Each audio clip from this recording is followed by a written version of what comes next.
Hi everyone, welcome back to Bible in a Year. My name is Natalie and today we're on day 168. I am so happy that you're here. Welcome to the channel. We're going to be reading out of Deuteronomy chapter 29, Isaiah chapter 53, 1 Corinthians chapter 11, but we're only reading verses 1 through 16 today, and then we're going to close out the day with just two verses, Psalm chapter 96 verses 4 through 6. I don't know. That's just what the format does. So let's get started with Deuteronomy chapter 29. Here we go. These are the words of the covenant which Yahweh commanded Moses to make with the children of Israel in the land of Moab, in addition to the covenant which he made with them in Horeb. Moses called to all Israel and said to them, Your eyes have seen all that Yahweh did in the land of Egypt to Pharaoh, and to all his servants, and to all his land, the great trials which your eyes saw, the signs, and those great wonders. But Yahweh has not given you a heart to know, eyes to see, and ears to hear to this day. I have led you 40 years in the wilderness. Your clothes have not grown old on you, and your sandals have not grown old on your feet. You have not eaten bread, neither have you drunk wine or strong drink, that you may know that I am Yahweh your God. When you came to this place, Sihon, the king of Heshbon, and Og, the king of Bashan, came out against us in battle, and we struck them. We took their land and gave it for an inheritance to the Reubenites, and to the Gadites, and to the half-tribe of the Manassites. Therefore keep the words of this covenant and do them, that you may prosper in all that you do. All of you stand today in the presence of Yahweh your God, your heads, your tribes, your elders, and your officers, even all the men of Israel, your little ones, your wives, and the foreigners who are in the middle of your camps, from the one who cuts your wood to the one who draws your water, that you may enter into the covenant of Yahweh your God, and into his oath, which Yahweh your God makes with you today, that he may establish you today as his people, and that he may be your God, as he spoke to you, and as he swore to your fathers, to Abraham, and to Isaac, and to Jacob. Neither do I make this covenant and this oath with you only, but with those who stand here with us today before Yahweh our God, and also with those who are not here with us today. For you know how we lived in the land of Egypt, and how we came through the middle of the nations through which you passed, and you have seen their abominations and their idols of wood and stone, silver and gold, which were among them. Lest there should be among you man, woman, family, or tribe, whose heart turns away today from Yahweh our God, to go to serve the gods of those nations. Lest there should be among you a root that produces bitter poison, and it happen, when he hears the words of this curse, that he bless himself in the heart, saying, I shall have peace, though I walk in the stubbornness of my heart, to destroy the moist with the dry. Yahweh will not pardon him, but then Yahweh's anger and his jealousy will smoke against that man, and all the curse that is written in this book will fall on him, and Yahweh will blot his name from under the sky. Yahweh will set him apart for evil out of all the tribes of Israel, according to all the curses of the covenant written in this book of the law. The generation to come, your children, who will rise up after you, and the foreigner who will come from a far land, will say, when they see the plagues of that land, and the sickness with which Yahweh has made it sick, that all of its land is sulfur, salt, and burning, that it is not sown, it doesn't produce, nor does any grass grow in it, like the overthrow of Sodom and Gomorrah, Admah, and Zeboim, which Yahweh overthrew in his anger and in his wrath. Even all the nations will say, "Why has Yahweh done this to this land? What does the heat of this great anger mean?"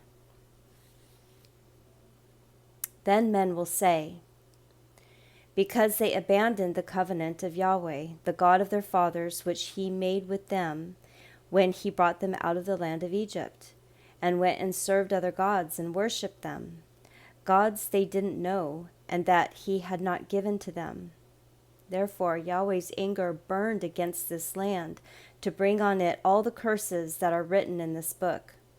Yahweh rooted them out in their land in anger, in wrath, and in great indignation, and thrust them into another land, as it is today. The secret things belong to Yahweh our God, but the things that are revealed belong to us and to our children forever, that we may do all the words of this law.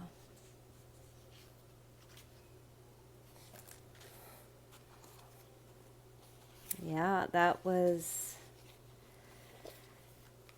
boy, what a heavy, heavy period of time to live in, for sure.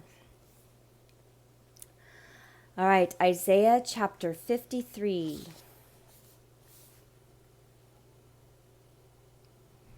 Who has believed our message? To whom has Yahweh's arm been revealed? For he grew up before him as a tender plant and as a root out of the dry ground. He has no good looks or majesty. When we see him, there is no beauty that we should desire him. He was despised and rejected by men, a man of suffering and acquainted with disease.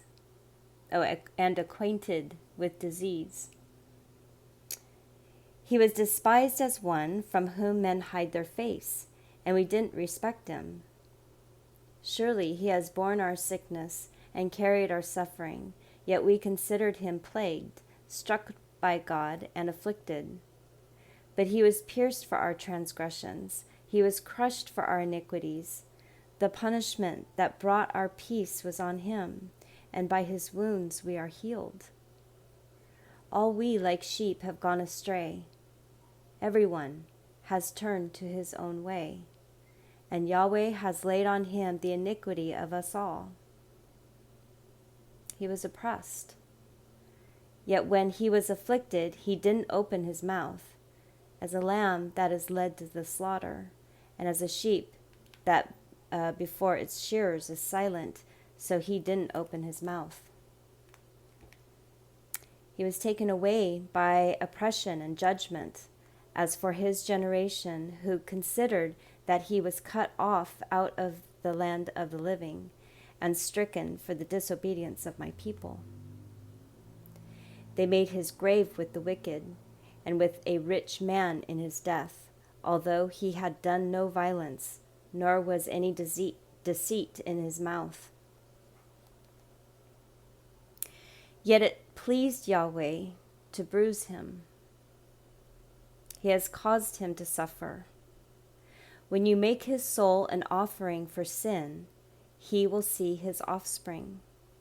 He will prolong his days, and Yahweh's pleasure will prosper in his hand. After the suffering of his soul, he will see the light and be satisfied. My righteous servant will justify many by the knowledge of himself, and he will bear their iniquities.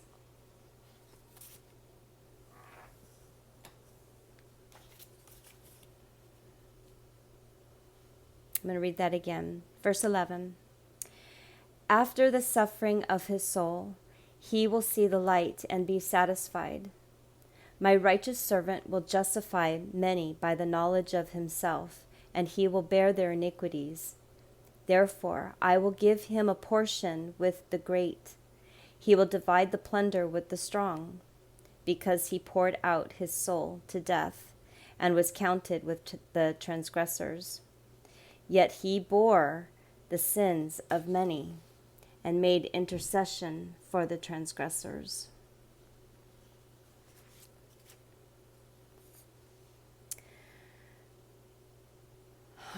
boy. Can you believe that was written in Isaiah? Clearly, Jesus Christ. Wow. All right, 1Corinthians chapter 11, verses 1 through 16. And Paul continues. Be imitators of me, even as I also am of Christ. Now I praise you, brothers, that you remember me in all things and hold firm the traditions, even as I delivered them to you. But I would have you know that the head of every man is Christ, and the head of the woman is man, and the head of Christ is God. Every man praying or prophesying, having his head covered, dishonors his head. But every woman praying or prophesying with her head uncovered dishonors her head. For it is one and the same thing as if she were shaved. For if a woman is not covered, let her hair also be cut off. But if it is shameful for a woman to have her hair cut off or be shaved, let her be covered. For a man indeed ought not to have his head covered, because he is the image and glory of God, but the woman is the glory of man. For man is not from woman, but woman from man. For man wasn't created for the woman, but woman for the man. For this cause the woman ought to have authority over her own head, because of the angels. Nevertheless, neither is the woman independent of the man, nor the man independent of the woman in the Lord. For as woman came from man, so a man also comes through a woman. But all things are from God. Judge for yourselves. Is it appropriate that a woman pray to God unveiled? Doesn't even nature itself teach you that if a man has long hair, it is a dishonor to him?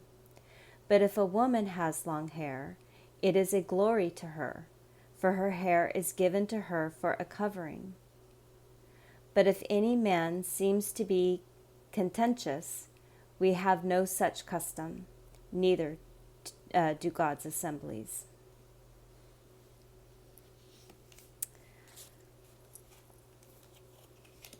What do you think about that? Go ahead and let me know in the comments. What do you think about that? Psalm chapter 96, 4 through 6. All right. You know what? Can we just start from 1? Can we just do a 1 through 6? I won't move ahead, but I am going to go a little backwards. Sing to Yahweh a new song. Sing to Yahweh all the earth. Sing to Yahweh. Bless his name.